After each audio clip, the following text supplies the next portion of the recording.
हरियाणा के पूर्व गृह मंत्री अनिल विज ने कहा कि लोगों ने भारतीय जनता पार्टी का कार्यकाल देखा है और भाजपा ने भर्ती की मंडियों का सजना और किसानों की ज़मीनें भूमाफियाओं को सस्ते दामों पर देने जैसी कुरीतियों पर रोक लगाई है और लोगों को पारदर्शी शासन प्रशासन दिया है। उन्होंने कहा कि लोग हर पार्टी के राज का तुलनात्मक अध्ययन करेंगे और तुलनात्मक अध्ययन करने के बाद लोगों का एक एक वोट कमल के फूल भारतीय जनता पार्टी और प्रधानमंत्री नरेंद्र मोदी को मिलेगा।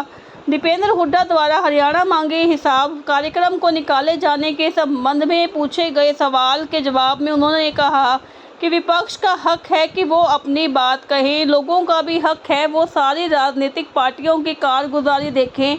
उन्होंने कहा कि हरियाणा में जो भी पार्टियां चुनाव के लिए तैयारी कर रही हैं, लगभग सभी को हरियाणा में राज करने का मौका मिला है। लोगों ने इनेलो का राज देखा है, लोगों ने हुड्डा का राज देखा है, किस प्रकार से किसानों की सस्ती ज़मीनें भूमाफियाओं को दे दी गई, किस प्रकार से भर्तियों की मंडियां लगाई गई और किस प्रकार से नौकरियों के बाजार सजाए गए। ये सब लोग भूले नहीं हैं और लोगों की याददाश्त कमज़ोर नहीं हुई है। भूपेंद्र हुड्डा द्वारा ओबीसी वर्ग को भाजपा द्वारा धोखा दिए जाने के संबंध में पूछे गए सवाल के जवाब में उन्होंने कहा, हुड्डा साहब बताएं कि भाजपा ने कहां धोखा दिया, किसको धोखा दिया और किस तरह का धोखा दिया, कोई तथ्य होना चाहिए। उन्होंने तंज कसते हुए कहा कि ये राजनीति में गुब्बारे बेचना हुड्डा साहब का काम है, वे तो केवल आते हैं और लोगों को रंग बिरंगे गुब्बारे बेचकर चले जाते हैं। वहीं हुड्डा और शैलजा गुटबाजी को लेकर पूछे गए सवाल के जवाब में भी उन्होंने कहा, ये जो पार्टी है इसको पार्टी कहना शब्दकोश के साथ विश्वासघात है। उन्होंने कहा कि जैसा हमारा प्रजातांत्रिक देश है वैसे ही हमारी प्रजातांत्रिक पार्टियां होनी चाहिए। इस पार्टी में कोई प्रजातंत्र नहीं है। ओबी कहाँ धोखा दे दिया, कहाँ धोखा दे दिया, किसको धोखा दे दिया, किस तरह का धोखा दे दिया। ये राजनीति में सिर्फ गुब्बारे बेचना हुड्डा साहब का काम है। कोई उनका तथ्य तो हो कि क्या बात करना चाहते हैं।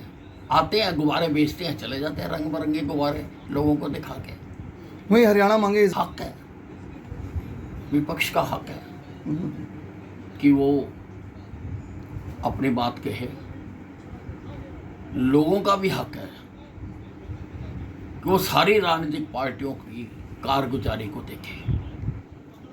और हरियाणा में जो पार्टियां इस पर चुनाव के मैदान में हैं, लगभग सभी को कभी ना कभी हरियाणा का राज करने का मौका मिला। लोगों ने इनेलो का राज भी देखा हुआ है, लोगों ने हुड्डा का राज भी देखा हुआ है। किस प्रकार से किसानों की सस्ती जमीनें लूट लूट कर भूमि माफियों को दी, किस प्रकार से भर्तियों की मंडियां लगाई, किस प्रकार से नौकरियों के बाजार सजाए। लोग भूले नहीं हैं, लोगों की याददाश्त इतनी कमजोर नहीं है। लोगों ने भारतीय जनता पार्टी का विराट रखा है, जिन्होंने इन सब तरह की कुरीतियों पर रोक लगाई है, सब तरह की कुरीतियों को रोका है, लोगों को पारदर्शी प्रशासन दिया है। तो लोग तो तुलनात्मक अध्ययन करेंगे, देखेंगे भी कौन कैसा है, कौन किस प्रकार से किसने राज किया।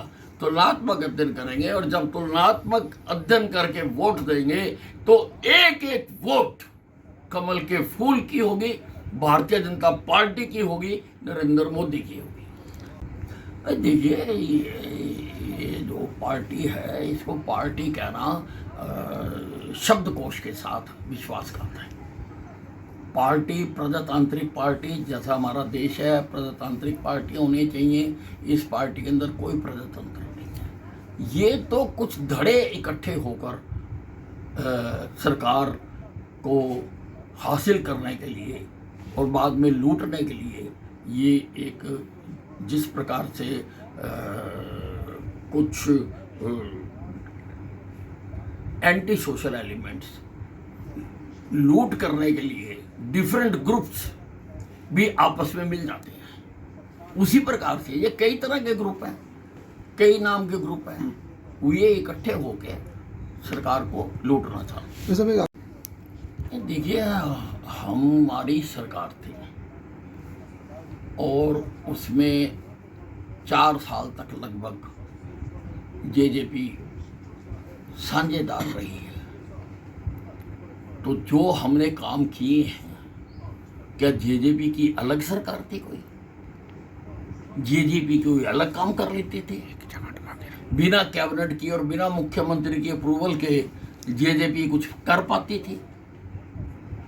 काम तो उस गठबंधन सरकार ने किए हैं, भारतीय जनता पार्टी ने किए हैं। और भारतीय जनता पार्टी को इस दौरान, ना केवल इस दौरान, उससे पिछले 5 साल भी हम थे, इस 10 साल के दौरान किए हुए हर काम को जनता के सामने उजागर करने का हक है और उसके लिए वोट मांगने का हक है। लालू अपना तो बता नहीं सकता कि कब जेल में जाएगा, कब जेल से बाहर आ जाएगा। दूसरों की भविष्यवाणी करते हैं। ठीक है।